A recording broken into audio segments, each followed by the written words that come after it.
야훼는 나의 목자신 내가 부족함이 없으리로다. 시편 23편의 다윗의 고백이 우리의 고백이 되기를 주님의 이름으로 축원을 드립니다. 우리 옆에 분들과 인사 나누실 때 하나님이 당신을 사랑하십니다. 이렇게 인사해주십니다. 우리 구석실에 함께 예배를 드리는 곳에도 하나님이 여러분들을 사랑하시고, 또 영어 예배실에서 예배드리는 그곳에도 하나님이 여러분들을 사랑하시고 축복하십니다. 오늘 주시는 하나님 말씀은요, 시편 138편의 말씀이 되겠습니다. 시편 138편 말씀 우리 같이 한 목소리로 합독하시겠습니다.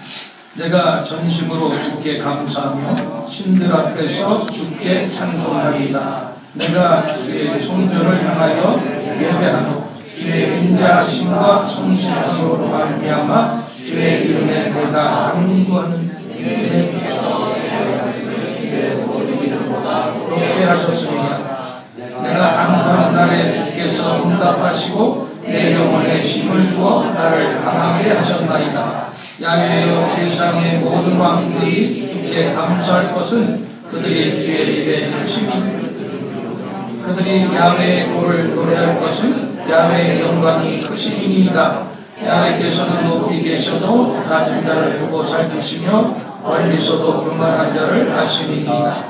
내가 환난 중에 다닐지라도 주께서 나를 살아나게 하시고 주의 손을 펴사 내 원수들의 분노를 막으시며 주의 오른손이 나를 구원하시리이다. 야훼께서 나를 위하여 보상해 주시리이다. 야훼여, 주의 인자심이 영원하오니 주의 손으로 지으신 것을 버리지 마옵소서. 아멘. 제목을 같이 한번 합독하십시다. 전심으로 주께 감사하는 삶, 이런 제목의 은혜를 나누겠습니다.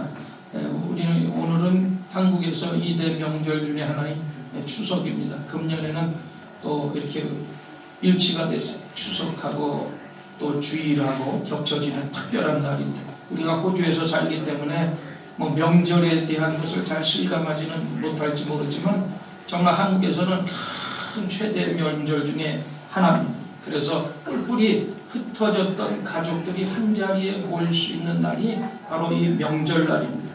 아마 명절날이 없으면 요즘 바쁜 세대에 가족들이 함께 모이기가 힘들지도 모르겠어요.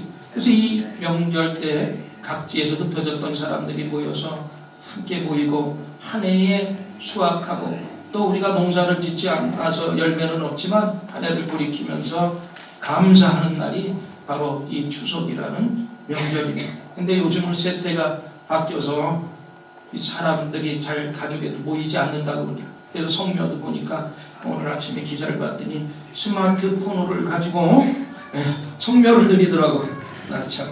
그래서 또 이 연휴 기간에 가족들이 모이는 것이 아니라 해외여행을, 그래서 그냥 인천공항에 보니까 그냥 사람들이 인산인해를 이루고 다른 때보다 더 붐비는 모습들을 봤어요. 그리고 자꾸 모여봤자 어려운 질문들을 하는 거예요. 왜 가족들이 모이면 어린 학생들한테 공부는 잘하는 건 왜 물어봐? 너 공부 잘하냐? 몇 등 하냐? 1등 하는 애가 자기가 1등 한다고 그러겠어요? 그냥 그럭저럭 합니다. 그럼 꼴등하는 애가 너 몇 등 하냐? 그러면 꼴등합니다 이래? 그냥 보통 합니다. 거짓말 치지 말고. 뭐 시집 못 가고 싶어서 시집 못 가나? 시집 안 가냐? 취직 안 하냐? 아픈 데만 찔르니까. 내가 보니까 젊은이들이 잘 가족 모임에 안 나가는 것 같아요. 어쨌든 간에 이게 모이는 전통은 참 좋은 것인데, 우리가 모여서 정말 감사하고 가족의 소중함을 느끼는 그러한 중요한 시기임에도 불구하고 이런 모임이 점차 쇠퇴되는 것은 참 마음 아픈 일이 아닌가 생각이 됩니다. 그래서 이 추석 명절에 특별히 우리가 한 해를 돌이켜보면서 감사하고 감사에 대한 말씀을 제가 준비했습니다. 이 감사는 하나님의 명령입니다. 그래서 데살로니가전서 5장 18절 말씀에 범사에 감사라 이는 그리스도 예수 안에서 너희를 향하신 하나님의 뜻이니라 말씀하셨어요. 또 시편 50편 23절 말씀에 감사로 제사를 드리는 자가 나를 영화롭게 하나니 그 행위를 옳게 하는 자에게는 하나님의 구원을 보이리라. 이 감사라는 것은 하나님께서 가장 기뻐하시는 것이고 하나님의 명령, 그래서 순종해도 되고 안 해도 되는 것이 아니라 하나님의 명령이기 때문에 반드시 우리가 지켜야 되는 것입니다. 그래서 감사하는 사람은 하나님께서 그냥 놔두지 않아요. 감사하는 것만큼 더 좋은 것을 주시는 것을 믿으시기를 바랍니다. 근데 이 오늘 본문의 시편 138편의 말씀을 보니까 다윗은 어려운 환경 고난 속에 처해 있으면서도 하나님 앞에 여전히 감사를 잃지 않고 감사를 고백하고 있습니다. 그런 감사의 모습이 있어야 남에게 감동을 주고 남에게도 선한 영향력을 끼치고 하나님 앞에 영광을 돌리고 하나님께 축복을 받게 되어 있는 것입니다. 그래서 우리가 다윗처럼 전심으로 주님께 감사하려고 살려면 어떠한 삶을 살아야 되느냐, 오늘 본문 말씀을 통해서 세 가지만 생각해 보면서 은혜를 나누고자 합니다. 먼저 2절 말씀을 다시 한번 봅시다. 내가 주의 전에 성전을 향하여 경배하며 주의 인자하심을 성실한 힘을 인하여 주의 이름을 감사하오니 이는 주께서 주의 말씀을 주의 모든 이름에 뛰어나게 하셨음이니라. 자, 여기서 보니까 내가 주의 성전을 향해서 경배하고 예배했다.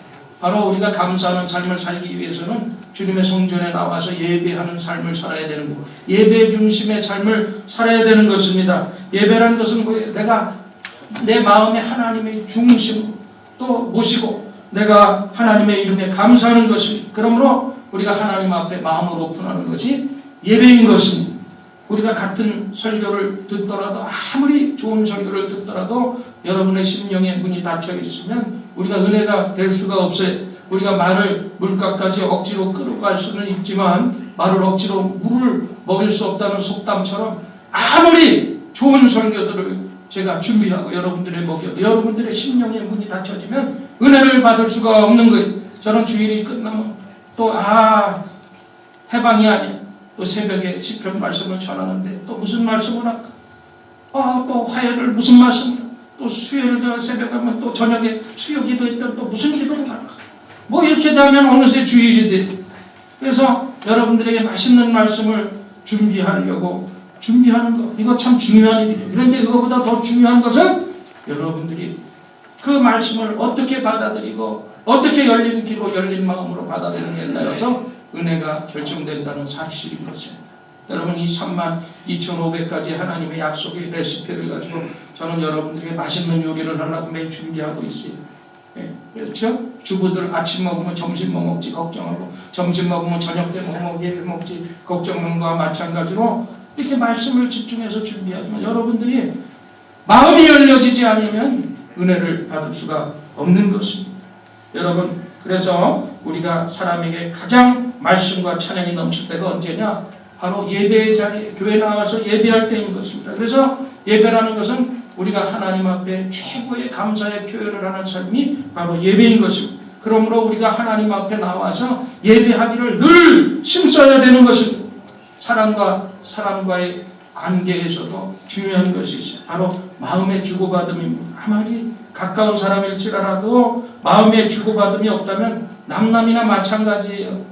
여러분, 예를 들어서 우리가 부부가 한 지붕 밑에 살고 또 우리 자녀들과 함께 살고 있지만 서로 마음을 주고받지 아니하고 우리가 살아간다면 그게 하숙생입니다. 그렇죠? 우리가 정을 주고받고 마음을 주고받고 그래.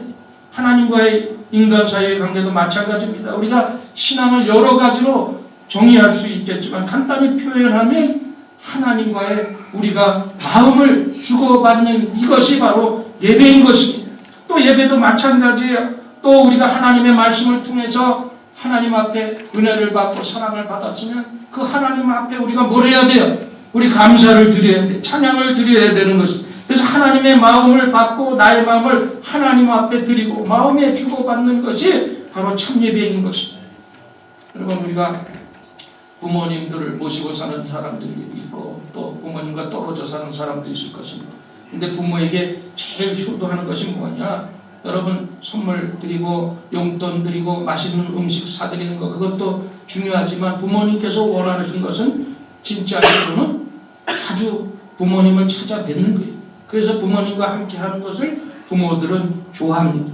가끔 찾아와서 아양을 떨거나 잔소리만 시컷 엄마는 왜 이래 저래 하면서 좋은 것 있으면, 돈 되는 것 있으면 아양 떨고 가져가는 딸보다는 시어머님 마음에 정말 마음이 안 들어도 묵묵하게 함께 살아주는 그 며느리가 어떻게 보면 진짜 좋은 사람일지 모르는 것입니다.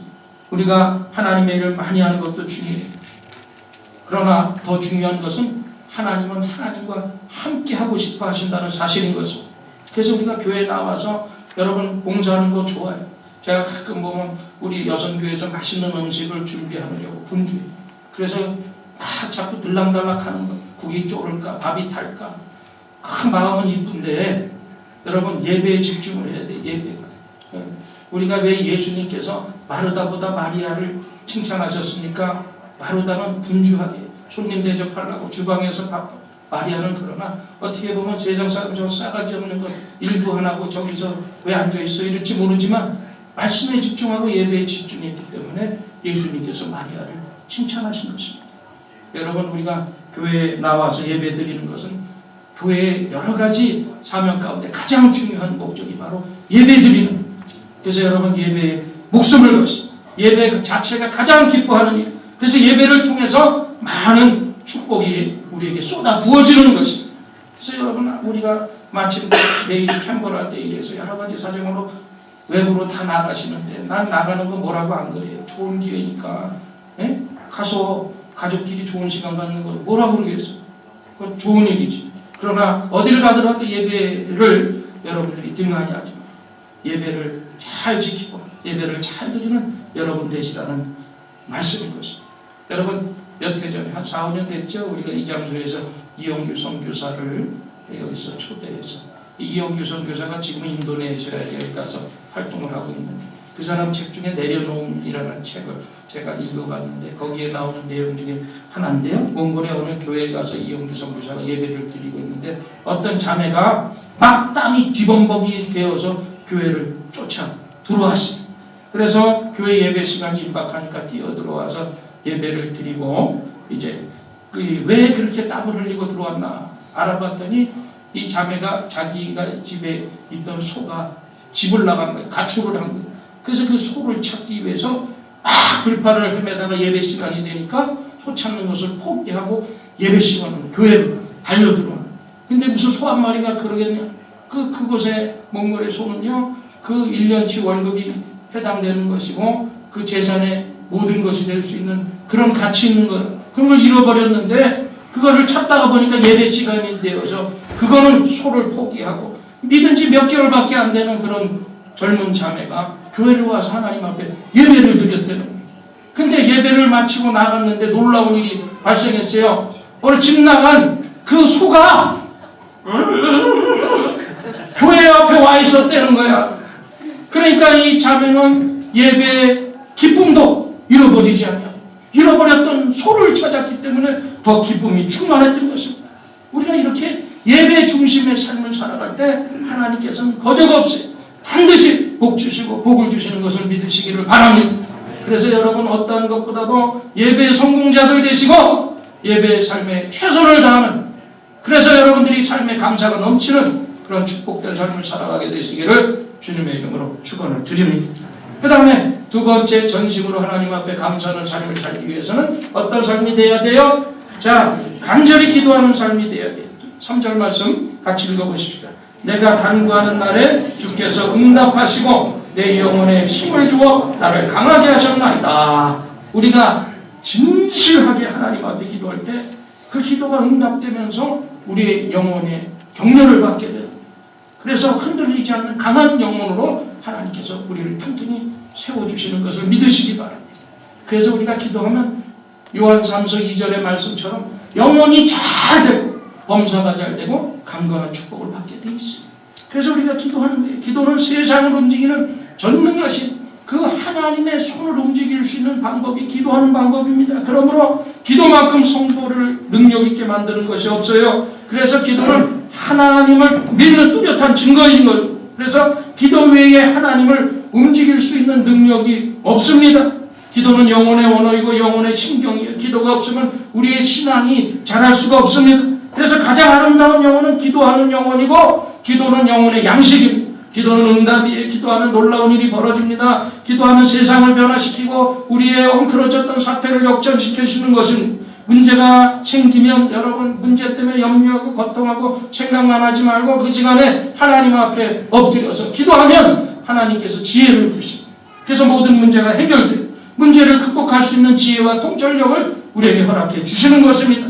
그래서 우리가 성도들이 가만히 보면 이 실패가 다른 실패가 아니에요. 기도의 부족으로 실패하는 경우들을 많이 보게 됩니다.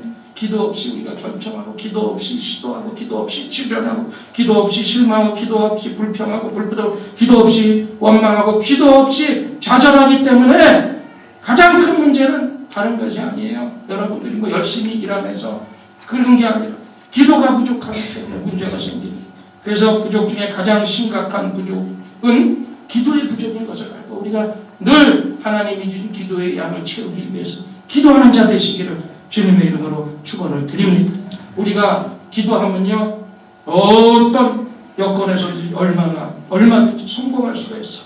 그래서 기도하면 닫혀졌던 길이 반드시 열려지는 것입니다. 기도하면 우리가 하나님의 뜻을 알 수가 있어요. 그래서 하나님의 선하시고 기뻐하시고 온전한 뜻이 무엇인가, 이게 다 기도 속에 있는 거예요. 기도하면 하나님이 지혜를 주시고 말씀을 통해서 깨닫게 해주셔서 우리가 기도 때문에 하나님 길을 열어주시게 되는 것입니다. 그래서 기도하는 성도는 건강한 신앙인이 될 수밖에 없어요. 기도할 때 하나님과의 영적인 신비한 대화가 이루어지게 되는 것이고, 기도할 때 하나님 앞에 우리가 능력을 받게 되는 것입니다. 그래서 여러분들 이제는 기도를 포기하지 마세요. 하다가 응답이 없다고 에이 기도 하나 안 해도 똑같은데, 아니, 기도하는 것과 안 하는 건 엄청난 차이가 있어요. 여러분 포기하지 말고 끈질기게 하나님 앞에 기도하게 되시기를 주님의 이름으로 간절히 축원을 드립니다. 그래서 하나님은 기도를 통해서 응답 주시기를 원하는 거예요. 우리가 응답받지 못하고 축복받지 못하면 우리가 답답할 수도 있어요. 초조할 수도 있어요. 그러나 우리가 기도하지 아니하면 하나님께서 우리를 보시면서 더 답답하실 수도 있다는 사실을 우리가 깨달아 알아야 돼요. 그래서 하나님 앞에 나와서 우리가 기도해야 돼요. 우리가 계속 기도하고 계속 하나님을 쳐다보고 하나님의 마음을 두들겨야 하나님이 손을 움직여서 역사하시는 것을 믿으시기를 바랍니다. 그래서 우리가 기도는 하나님과의 대화라고 말씀하잖아요. 우리가 시드리로 올라가다가도 우리가 모바일폰이 어느 지역에는 안 터져. 기지국이 없어서. 그러나 기도는 안 그래요. 사망의 음침한 골짜기를 다닐지라도 그때 더 잘 쳐다. 어려움 당하고 환경이 어렵고 고통 쌓을 때 우리가 정말 전심으로 주님을 향해서 손을 들고 마음으로 기도하면 하나님께서 그 기도는 더 잘 들어주시는 줄 믿으시기를 바랍니다. 그래서 사도 바울도 빌립보도 4장 6절 7절 말씀에 뭐라 그랬어요? 아무것도 염려하지 말고 오직 모든 일에 기도와 간구할 것을 너희는 감사함으로 하나님께 아뢰라. 그리하면 모든 지각에 뛰어난 하나님의 평강이 너의 마음과 생각을 지키시리라. 아멘. 네, 여러분 혼자 사는 한 여인이 너무 외로워서 그래서 애완동물이라도 키워볼까. 그래서 애완견 파는 동물 파는 데 갔어요. 그랬더니 자기가 좀 말할 상대가 없어서 그러니까 좀 이렇게 말할 수 있는 애완이, 그러니까 뭐에 애완 앵무새? 그래서 앵무새를 그래서 소개해 줬어요. 그래서 이 앵무새에 가서 자꾸 이렇게 말을 시키면 이제 금방 말을 해서 외롭지 않을 것입니다. 그런데 계속 가서 말을 시켜도 앵무새가 말을 안 하는 거예요.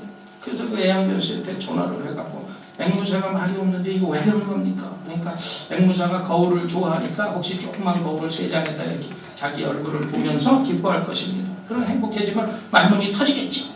그래서 시키는 대로 거울을 달았는데 그래도 앵무새가 말이 안 터져. 그래서 이상하네. 그 시키는 대로 그러면 앵무새가 운동을 좋아하니까 사다리를 조그만 걸 넣어주면 거기 오르락 내리락 하다가 기뻐하면서 말이 터질 거예요. 그래서 사다리를 내줬더니 사다리를 한번 오르락 내리락 푹 주저앉는 거예요. 그러니까 또 화가 나서 또 전화를 걸어가고 사다리를 놔줬는데도 말을 안 터지잖아요. 그래서 이번에는 그네를 하나 이렇게 달아주라고 했어요. 그랬더니 시키는 대로 그네를 앵무새가 2번 타다가 그 자리에서 콱 뽀꾸라져서 죽었어. 그러니까 얼마나 열딱지가 나. 아니 나를 속인 거 아니냐. 분명히 시키는 대로 다 했는데 왜 앵무새가 죽었냐고 막 한마디도 안 하고 죽었다. 진짜 한마디도 안 하고 죽었습니까? 그러니까 가만히 이 사람이 생각하니까 한마디를 하고 죽었다는 거예요. 근데 뭐라고 앵무새가 말하고 죽었습니까? 그랬더니 밥을 줘야 말을 하지. 그러고 죽었대. 중요한 것은 뭐예요? 결국 앵무새가 말을 하느냐 안 하느냐의 염려에 사로잡혀서 가장 중요한 앵무새에게 먹이를 안 줬기 때문에 앵무새가 말을 못하고 죽었다는 거예요. 여러분 염려와 불안에 사로잡히다 보면 우리가 중요한 것을 잃어버리게 됩니다. 염려로 인해서 마음이 나눠지고 혼란스러워지고 우리가 제대로 판단을 하지 못할 때가 많아요. 그렇다면 어떻게 해야 염려를 사라지고 기뻐할 수 있느냐? 오늘 읽으신 본문 아까 6절 말씀처럼 아무것도 염려하지 말고 오직 기도와 간구로 감사로 하나님께 아뢰라. 네, 모든 것. 그러니까 여러분 어려운 상황, 헷갈리는 상황, 정말 어려운 상황 속에 우리가 염려할 것을 모두 어디로 바꾸라고 그랬어요? 그 염려할 시간에 기도로 바꾸라는 그 소리인 것입니다. 그래서 염려할 일과 상황이 생기면 열매할 일이 생긴 것으로 보지 말고 야 이게 염려할 일이 아니라 기도할 일이구나. 그리고 하나님 앞에 무릎을 꿇으면 되는 거예요. 그러면 하나님께서 모든 지각에 뛰어난 하나님이 평강 우리의 마음과 생각을 지켜주신다. 이것이 바로 하나님의 방법인 것입니다. 여러분 모든 염려를 하나님께 맡기게 되시기를 바랍니다. 성경은 기도응답의 역사를 기록한 기도의 행전이 그래서 기도함으로써 하나님이 역사하시는 일들이 구약부터 신약에 있는 66권의 하나님의 말씀에 꽉 차 있어요. 그러므로 우리가 기도 생활을 게을리하지 않는 사람 되시기를 바랍니다. 그래서 믿는 사람들의 가장 위대한 자산은 다른 것이 아니라 하나님과 대화하고 하나님과 기도할 수 있다는 것이 가장 큰 축복인 것을 믿으시기를 바랍니다. 그래서 여러분들이 항상 기도함으로 범사에 감사하는 삶을 살게 되기를 주님의 이름으로 간절히 축원을 드립니다. 그 다음에 마지막 세 번째로 우리가 하나님 말씀 앞에서 겸손한 삶을 살아야 된다는 거예요. 4절 5절 말씀 같이 읽어보십시다. 야훼여 세상의 모든 왕들이 주께 감사할 것은 그들이 주의 입에 말씀을 들으니오며 그들이 야훼의 노를 노래할 것은 야훼의 영광이 크심이니이다. 우리가 하나님의 축복을 받고 범사에 감사하게 살려면 말씀을 잘 들어야 돼요. 그리고 그 말씀대로 약속의 말씀대로 살려고 우리가 힘써야 되는 것입니다. 살아있는 것들은 뭔가를 다 먹으면서 살게 돼 있잖아요. 소는 풀을 먹고 살고 또 사자는 고기를 육류를 먹고 살고 또 여기 한번 사진 봐요. 사막의 식물이라고 하는 웨리치아 사막에 가보면 이런 것만이 아니라 여러 종류의 생물이 있잖아요. 이건 이슬만 먹고 사는 신비한 사막의 생물인데 1000년 혹은 2000년을 살아가도 생명을 유지하는. 근데 구원받은 우리 성도들은 뭘 먹고 살아야 돼요? 하나님의 말씀인 이 성경 말씀을 먹고 살아야 되는 것입니다. 그렇게 말씀대로 살려고 할 때 생기는 것이 있는데 우리가 말씀을 먹으면요 사람이 겸손해져요. 그래서 본문 6절 말씀 보세요. 야훼께서 높이 계셔도 낮은 자를 굽어 살피시며 멀리서도 교만한 자를 아시나이다. 이 말은 하나님께서 우리의 마음을 다 아시기 때문에 너희들 까불지 말고 교만하지 말아라 이런 뜻입니다. 그래서 교만은 사탄이 제일의 무기인 것입니다. 사탄은 그래서 성도를 넘어뜨릴 때 교만으로 넘어뜨리고 잘 나가던 훌륭한 목사들이 왜 넘어져? 교만해서 자빠지고 넘어지는. 왜 루시퍼가 타락해서? 교만해서 하나님과 동등됨을 취해. 그래서 타락하고. 교만은 하나님의 축복을 받는 요소이고 해망의 성공이 된다고 성경은 말씀하고 있습니다. 성도는 어떠한 경우에도 말씀 앞에서 늘 겸손해야 되는 거예요. 교만하면 감사도 없고 축복도 없지만 겸손하면 범사에 감사할 수 있게 되는 것이고 결국은 하나님의 약속된 축복을 받아 누릴 수가 있는 것입니다. 그래서 여러분들 항상 우리가 말씀 앞에서 겸손해야 되는 거예요. 누가 겸손한 사람입니까? 주님과 사람으로부터 받은 은혜를 기억하고 나를 구원해 주신 하나님, 죄와 허물로 죽었던 나를 아무것도 아닌 보잘것없는 나를 구원해 주신 그 하나님 은혜를 감사하는 거예요. 여러분 우리가 살면서도 항상 받은 은혜를 오래 기억할 줄을 알아야 돼요. 우리가 남편과 아내는 서로 받은 것만 많다고 생각해야 돼요. 당신이 뭐 해주고 있어. 그렇게 생각하면 우리가 상처받아요. 그러니까 우리가 부모와 자녀도 서로 받은 것이 많다고 생각해야 돼요. 서로 교인끼리도 우리가 정말 해준 것이 받은 것이 많다고 생각해요. 서로 준 것이 많다고 생각하면 상처되는 거예요. 그런데 내가 받은 것이 많다 이렇게 생각을 하면 서로가 얼마나 소중하게 여기는지 모르는 것입니다. 그래서 우리가 무엇보다도 우리는 하나님의 은혜를 늘 기억해야 돼. 내가 하나님으로 받은 것이 얼마나 많은가. 그런 겸손한 사람이 바로 축복을 받게 되어 있는 것입니다. 그리고 또 겸손한 자에게 또 한 가지 특징이 있는데 작은 은혜도 오래 기억하는 거예요. 왜 사람들이 잘 감사하지 않느냐? 뭐 큰 것만 잘 있어야 터져야 그게 감사한 일로 생각해요. 그러나 우리는 조그만 거 하나라도 작은 것에 감사할 줄 아는 성도가 되어야 되는 것입니다. 교만한 사람은 큰 것이 주어져야 감사하지만 겸손한 사람은 작은 은혜도 기뻐하고 감사하는 사람인 것입니다. 그래서 우리가 조그만 거 감사하는 사람 자꾸 주고 싶잖아요. 스펄전 목사님이 얘기했잖아요. 그렇죠? 네, 우리가 촛불을 보고 감사하면 전기불을 보고 전기불을 주면 감사하면 하나님이 뭘 주신다고 그랬어요? 별빛을 주고 별빛을 주고 감사하면 태양빛을 주고 태양빛을 보고 감사하면 뭘 주신다고? 천국의 소망의 빛을 주신다. 우리가 조그만 것 감사할 때 하나님이 큰 감사로 우리를 채워주실 것을 믿으시기를 바랍니다. 그래서 가난한 사람이라는 것은요, 물질이 없어서 가난한 것이 아니에요. 그 사람 마음 가운데 감사가 적은 사람이 가난한 사람이에요. 그래서 이 세상에서 가장 가난한 사람은 감사가 없는 사람. 맨날 입술에서 불평만 툭툭툭 튀어오르고 안 된 것만, 부정적인 것만 생각하는 사람, 그 사람이 정말 불쌍한 사람인 것이죠. 왜 그래요? 우리가 감사치 못하는 이유는 감사치 못한 것이 없기 때문이 아니라 감사할 마음이 없기 때문에 그런 거예요. 우리가 감사할 마음만 가지면 얼마든지 하나에서 10가지, 100가지 다 감사하면서 살아갈 수 있게 되는 것입니다. 그래서 여러분들이 감사의 시력을 가지고, 감사의 눈을 가지고, 감사의 모든 안경을 쓰고, 감사로 세상을 바라보시고, 여러분 이웃을 바라보시고, 여러분 주변을 바라보게 되시기를 주님의 이름으로 축원을 드립니다. 오늘날 왜 많은 사람들이 감사하지 못하는가? 우리가 말씀 들으면 뭐 말씀만 바라보고 주님만 바라보고 찬양도 주만 바라볼지어다. 찬송도 말을 그렇게 하지만 주님 바라보지 못할 때가 많아서 자꾸 사람 바라보고 그래서 자꾸 비교합니다. 비교 인생은 피곤해져요. 여러분 내가 저 사람하고 비교하면 내가 상대적으로 막 다운되고 그러는 그게 비교하면 안 되는 거예요. 오늘 바울 사도가 빌립보서 4장에 내가 자족하기를 배웠노라. 감사해 스스로 만족하는 마음 이게 비교하면 안 되는 거예요. 그래서 저 사람이 대단한 것 같지만 기죽을 필요가 없는 거예요. 섭섭하게 생각할 필요도 없는 거예요.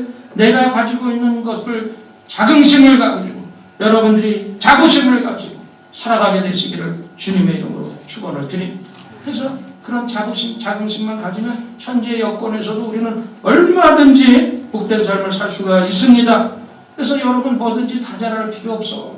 그러니까 저 사람 저걸 보면 나도 저거 하고 싶고 근데 저 사람 달란트가 많아 이것도 저것도 많아요. 잘해요. 그러면 사실 내가 생각해 보니까 제대로 하는 게 없다는 거야. 조금씩 손대고 나보고 그래 이것도 목사님은 잘하고 잘하는 게 제대로 없기 때문에 이것도 해보고 저것도 해보고. 근데 여러분 한 가지만 잘하면 돼. 방망이만 한번 잘 휘둘러도 되고 축구 볼만 한번 잘 차도 여러분 대박이에요. 대박. 그러니까 여러분 잘하는 거 있는 거 그거 여러분들이 발견해야 돼.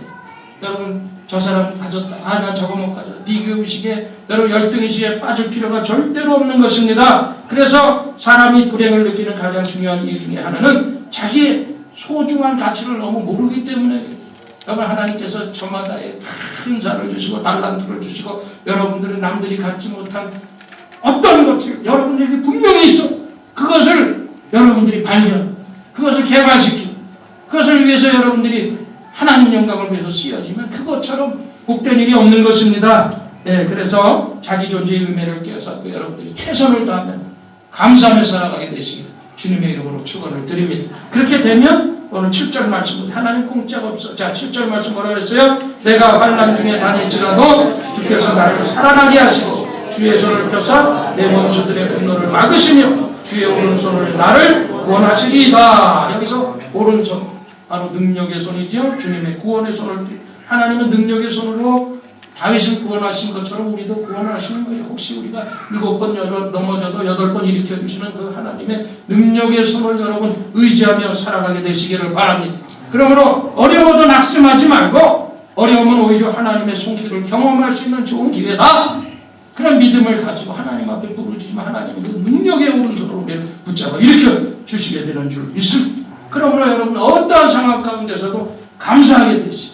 그 다음에 8절 말씀에 또 뭐라 그랬어요? 야훼께서 나를 위하여 보상해 주시리이다. 야훼여 주의 인자하심이 영원하오니 주의 손으로 지으신 것을 버리지 마옵소서. 나를 위해서 보상해 주신다는 거예요. 우리를 향한 하나님의 계획은 결코 실패하지 않는다는 거예요. 만세 전에 우리를 예정하시고 택하신 하나님의 그 계획이 헛된 것이 없어요. 실패가 없어요. 우리는 장래를 미래를 모르지만 우리의 장래 모든 미래, 우리의 모든 것을 펼쳐줄 걸 알고 계시는 하나님께서 가장 좋은 방법으로 우리를 모든 길을 펼쳐주실 것을 믿으시기를 바랍니다. 그래서 우리 성도에게는 사실 환난이 와도 환난 때문에 쓰러질 필요가 없어요. 때로는 이 환난이 필요합니다. 왜냐하면 진짜 믿음은 어려울 때 잘 나타나기 때문에 그래요. 어떤 사람들은 신앙적으로 어려움 당하면 쉽게 교회를 떠나가고 하나님을 떠나가고 세상으로 나가는, 그러나 그 어려울 때 진짜 믿음이 발견되는 것입니다. 여러분, 그래서 큰 일을 치려면 진짜 친구가 누구고 진짜 일꾼이 누군가 그게 다 밝혀지게 되어 있는 거예요. 그래서 우리 성도는 어떠한 상황 가운데서도 감사를 생활해야 돼요.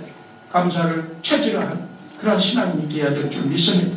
그래서 삶 자체가 여러분들은 최대의 감사거리가 돼요. 살아 숨쉬는 게 이게 감사한 거예요. 감사한 거. 요즘에 아침에 신문을 보니까요, 한국에서는 평균 하루에 38명이 자살. 왜 죽어? 왜? 삶에 희망이 없고 포기하는 거예요. 죽는 거예요. 스스로 어떻게 하죠? 근데 우리는 이렇게 삶을 주신 게 얼마나 감사. 그 살아있는 것 자체가 지금 혹시 힘들고 어려운 일이 여러분이 있다 할지라도 우리가 생명부터서 이렇게 건강하게 하나님 앞에 나와서 기도할 수 있는 이것처럼 큰 축복이 어디 있겠습니까? 여러분, 그래서 감사는 행복해지는 연습이고 불행은 불행해지는 연습이. 그래서 여러분 항상 감사하세요. 오늘 우리가 이 추석을 맞이해서 다시 한번 이 감사하는 절기를 맞이해서 하나님 앞에 여러분의 마음에 감사가 넘치게 되기를 주님의 이름으로 축원을 드립니다. 그래서 서로 부족함만 발견하지 말고, 아이고 이런 사람이고, 내 영감이라고, 내 마누라라고 있게 해주신 걸 감사. 이렇게 감사하면 감사가 넘치는 축복이 저와 여러분에게 있게 될 줄 믿습니다. 우리 말씀 생각하면서 기도하십시다. 이제 주어진 환경에서 우리가 하나님께 진심으로 감사하고 범사에 감사하고 이웃에게 감사하는 삶을 전파하는 감사의 전도자들이 되게 해달라. 우리 한번 말씀을 생각하면서 간절히 기도하시고 또 여러분 가지고